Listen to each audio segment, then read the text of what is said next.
स्वागत है दोस्तों आप सभी का अपने YouTube चैनल में। और आज मैं लेकर आया हूं क्लास 10 के विद्यार्थी के लिए जेक झारखंड अधिविद्य परिषद annual secondary examination 2023 MCQ type गणित मैथमेटिक्स। यानी कि मैं क्लास 10 के विद्यार्थी के लिए आज की इस वीडियो में गणित से MCQ प्रश्न लेकर आया हूं जो आपके 2023 में होने वाले बोर्ड परीक्षा को सबसे ज्यादा आसान और बेहतर बनाने वाला है। इसी प्रकार से आप सभी का सब्जेक्टिव टाइप का वीडियो भी आएगा, क्योंकि आपको पता है कि इस बार का जो एग्जाम है MCQ के साथ साथ सब्जेक्टिव भी रहेगा, लेकिन MCQ जो पेपर है इसका अलग पेपर दिया जाएगा और सब्जेक्टिव के लिए अलग पेपर दिया जाएगा। तो आज की इस वीडियो में हम लोग MCQ क्वेश्चन करने वाले हैं। जो प्रश्नों की संख्या है आपका टोटल 40 प्रश्नों की संख्या रहने वाला है, ठीक है। और सेम इसी प्रकार का पैटर्न आपको एग्जाम में देखने को मिलने वाला है। तो वीडियो पर अंत तक बने रहिएगा और अपने सभी दोस्तों के साथ इस वीडियो को जरूर शेयर कीजिएगा, ठीक है। और अगर चैनल पर पहली बार आए हो तो चैनल को सब्सक्राइब करने के साथ साथ बेल आइकन को प्रेस कर नोटिफिकेशन को ऑन कर लीजिएगा। चलिए आज किस वीडियो को स्टार्ट करते हैं। वीडियो पर अंत तक बने रहिएगा। और MCQ प्रश्नों को हल करने के लिए आपको जो टोटल यहां पर 1 घंटा 30 मिनट दिया जाएगा, ठीक है। पूर्णांक की बात करते हो टोटल आपको जो 40 नंबर का जो है MCQ प्रश्न का आपका जो है रहने वाला है नंबर, ठीक है। हम लोग समान निर्देश की बात करें तो यहाँ पर पहला में दिया है कि सावधानी पूर्वक सभी विवरण OMR आंसर शीट पर भरें, ठीक है। दूसरा में है कि आप अपना पूरा हस्ताक्षर OMR उत्तर पत्रक में दी गई जगह पर करें, ठीक है।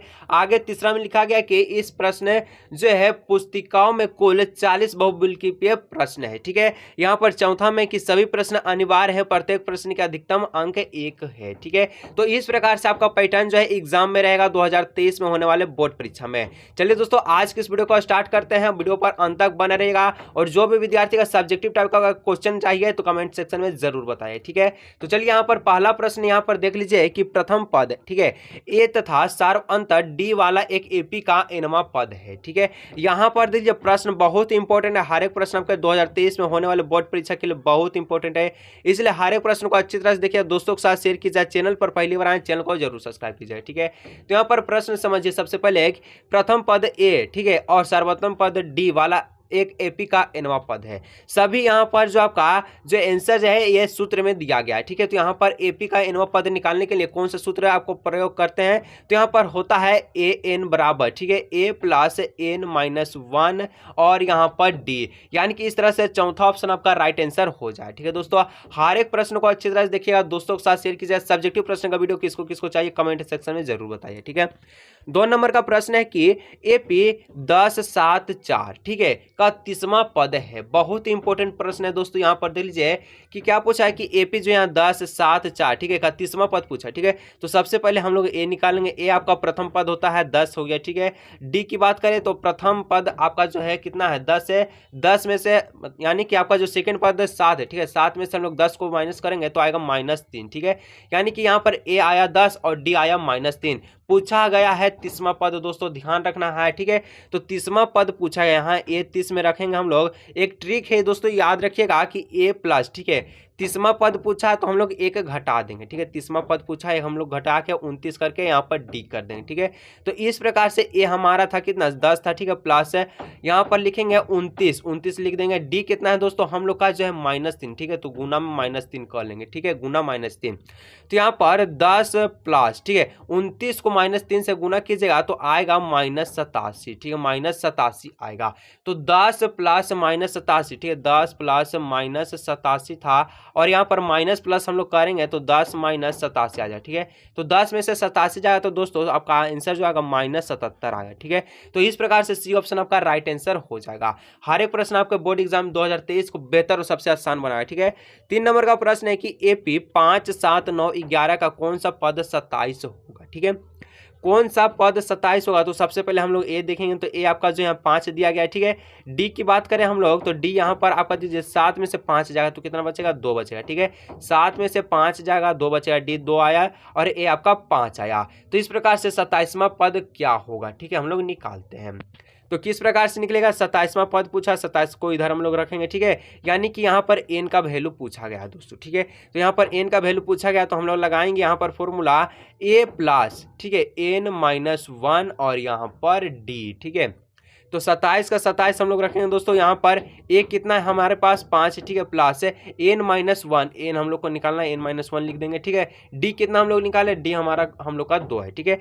27 में से 5 को घटाइएगा तो आएगा 22, ठीक है। 27 में से 5 घटाएगा 22 प्लस, ठीक है, 22 बराबर n-1 और यहाँ पर 2, ठीक है। यहाँ पर आपको ध्यान रखना क्या आया था, तो 22 बराबर n-1 और यहाँ पर 2, ठीक है। तो 2 आपका यहाँ पर गुने में है, इधर जाके भागे में हो जाए तो 2 को 22 से काटेगा तो 11 बार में कटेगा और n-1 बराबर 11, तो n बराबर क्या हो जाएगा 11 प्लस 1 कितना हो जाएगा 12 हो जाए, ठीक है दोस्तों। तो इस प्रकार से आपका जो पहला ऑप्शन आपका सही आंसर हो जाएगा 3 का, ठीक है। हर एक प्रश्न को अच्छी तरह से देखिएगा, जहां भी नहीं समझ में आता कमेंट सेक्शन में जरूर बताइए, ठीक है। 4 नंबर का प्रश्न है कि प्रथम 15 विषम संख्याओं का योग क्या हो, ठीक है। प्रथम 15 विषम संख्याओं का योग क्या होगा, यानी कि आपको पता है विषम संख्या किसको कहते हैं, जो 2 से नहीं करता है, ठीक है। सम संख्या किसको कहते हैं, इसका आंसर कमेंट में आपको बताना है, ठीक है। तो यहाँ पर जब प्रथम 15 विषम, तो यहाँ पर हो जाएगा किस प्रकार से, 1 आएगा, 3 आएगा, 5 आएगा, इसी तरह से आपका जो संख्या चलते रहेगा, ठीक है। 15 को विषम पूर्णांक विषम संख्या पूछा, इसका योग पूछा है, तो योग का जो फॉर्मूला होता है दोस्तों n बराबर, ठीक है, SN बराबर n/2 और ब्रैकेट में 2a, ठीक है, प्लस n-1 और गुने में d, इस प्रकार से आपका होता है, ठीक है दोस्तों। तो चलिए हम लोग यहाँ पर लिखते हैं। तो SN आपका यहाँ पर 15 दिया गया है, ठीक है। SN आपका जो यहाँ पर 15 दिया गया है, तो 15 दिया गया, तो इसको हम लोग किस प्रकार से बनाएंगे, टेंशन मत लीजिए, हर एक प्रश्न आपके बोर्ड एग्जाम को बेहतर बनाएगा, इसलिए अच्छी तरह से देखिए, ठीक है। 15/2 लिख देंगे हम लोग इस प्रकार से, ठीक है। और यहाँ पर आपका था किस प्रकार से, यहाँ पर 2 था, ठीक है। ए हम लोग का कितना है, तो यहाँ पर हम लोग निकाले 1 था, ठीक है, 3 था, 5 था, ठीक है। तो इस प्रकार से प्रथम पद 1 है, तो यहाँ पर गुना में 1 लिख देंगे, ठीक है। और n-1, n हम लोग का 15 है, तो 15 में से 1 जाएगा दोस्तों, बच जाएगा 14, ठीक है, गुने d कितना है, 3 में से 1 को घटाइएगा 2 आ जाएगा, ठीक है। तो इस प्रकार आएगा, तो यहाँ पर 15/2, ठीक है, 15/2 और यहाँ पर किस प्रकार से लिखेंगे, 2 को 1 से गुना कीजिएगा 2 आएगा, ठीक है, प्लस यहाँ पर 14 को 2 से गुना कीजिएगा तो 28 है, ठीक है। और यहाँ पर 15/2 गुने 2, यहाँ पर 2 प्लस 28, तो इस प्रकार से यहाँ पर 15/2 हम लोग लिखेंगे, ठीक है। और 28 2 हो जाएगा 30 दोस्तों, ठीक है, 28 और 2 कितना हो जाएगा 30 हो जाएगा, तो इसको हम लोग ब्रैकेट से बाहर निकाल देते हैं। 2 के यहाँ काट दीजिएगा, 15 बार में कट जाएगा। 15 का स्क्वायर कितना होता है, इसका आंसर कमेंट में जरूर बताया, ठीक है। 15 का स्क्वायर कितना होता है, वही आपका सही आंसर हो जाएगा, इसका आंसर कमेंट में जरूर बताना है, ठीक है। 5 नंबर का प्रश्न यहाँ पर देखिए, बहुत ही शानदार प्रश्न है कि भुजाएं की समान संख्या वाले बहुभुज समरूप होते हैं यदि उनके संघत कोण हो, ठीक है। भुजाओं की समान संख्या वाले बहुभुज समरूप होती यदि उनके संघत कोण क्या हो, बराबर हो, इस प्रकार से होगा, ठीक है। संघत कोण बराबर होगा तब।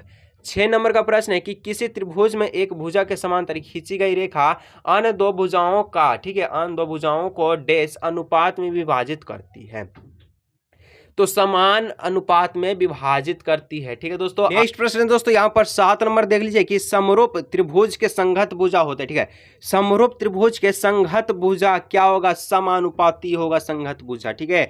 8 नंबर है कि निम्न में से कौन समरूपता की कसौटी नहीं है, समरूपता की कसौटी कौन नहीं है दोस्तों, एंगल एंगल एंगल ये है, साइड एंगल साइड भी है और साइड साइड साइड भी होता है, लेकिन एंगल साइड एंगल किसी प्रकार से समरूप की कसौटी नहीं है, ठीक है।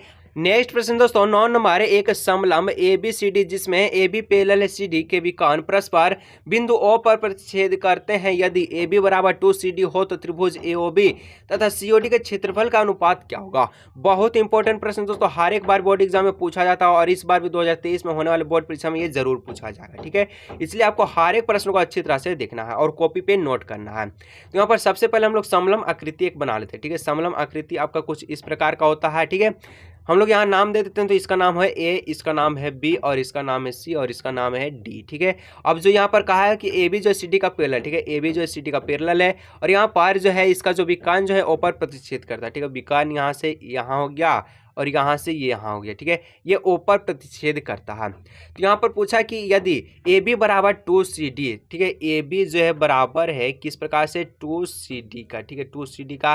तो सबसे पहले हम लोग इसको लिख लेते हैं AB, ठीक है, AB यहाँ पर 2 जो है गुना में है, तो यहाँ पर CD जो है आपका गुना में है, ठीक है, तो यहाँ भागा में आ जाएगा CD, यहाँ पर हम लोग बटा मिला देते हैं, ठीक है, बराबर में 2 और यहाँ पर कुछ नहीं, तो यहाँ पर हम लोग 1 लिख लेते हैं, ठीक है। तो AB बटा CD, AB बटा CD जो यहाँ पर आया 2/1, ठीक है, 2/1।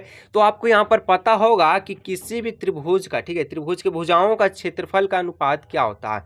तो भुजाओं के वर्ग जो है इसका क्षेत्रफल का अनुपात का बराबर होता है, ठीक है। तो यहाँ पर भुजाओं का जो वर्ग है किस प्रकार से होगा, 2/1 ही इसका हम लोग वर्ग करेंगे तो आएगा 2 दूना का 4 और 1 एकम 1, ठीक है, यानी कि 4:1 आएगा, ठीक है दोस्तों। ये आपका सी ऑप्शन सही ऑप्शन हो जाएगा। नेक्स्ट प्रश्न दोस्तों 10 नंबर, यदि कर्ण स्क्वायर बराबर लंब स्क्वायर प्लस आधार स्क्वायर हो तो, ठीक है, वह जो कैसा त्रिभुज होगा। किस प्रकार का त्रिभुज में कर्ण स्क्वायर बराबर लंब स्क्वायर प्लस आधार स्क्वायर होता है, ठीक है। यानी कि यहाँ पर आपको एक त्रिभुज पूछा है, किस प्रकार का होगा। तो यहाँ पर मैं आपको यहाँ फिगर आपको बनाकर बताता हूँ, ठीक है। तो ये आपका त्रिभुज है जो इस प्रकार का होगा, ठीक है दोस्तों, इस प्रकार का आपका त्रिभुज है। तो इसमें आपको यहाँ पर इस भुजा को हम लोग कहते हैं कर्ण, ठीक है, इस भुजा को हम लोग कहते हैं कर्ण, और इसको कहते हैं हम लोग आधार, और इसको कहते हैं हम लोग लंब, ठीक है। तो कर्ण जो है ये दो भुजाओं के बराबर होता है। तो ये भुजा कौन सा त्रिभुज होगा, तो यहाँ पर एक कोण इसका 90 डिग्री होता है दोस्तों, और जिस त्रिभुज का एक कोण 90 डिग्री होता है उसी को कहते हैं हम लोग समकोण त्रिभुज, यानी कि सी ऑप्शन आपका राइट आंसर हो जाए, ठीक है दोस्तों। आज की इस वीडियो में हम लोग 10 मोस्ट इंपोर्टेंट एमसीक्यू क्वेश्चन देखेंगे दोस्तों, और इसका बाद का जो आपका 30 मोस्ट इंपोर्टेंट क्वेश्चन है अगले नेक्स्ट पार्ट में हम लोग लेकर आएंगे। इसलिए नेक्स्ट पार्ट को देखने के लिए चैनल को सब्सक्राइब कीजिए, और आपको जो भी सब्जेक्ट में दिक्कत होता है कमेंट सेक्शन में जरूर बताइएगा। चलिए हम लोग मिलेंगे अगले नेक्स्ट वीडियो में।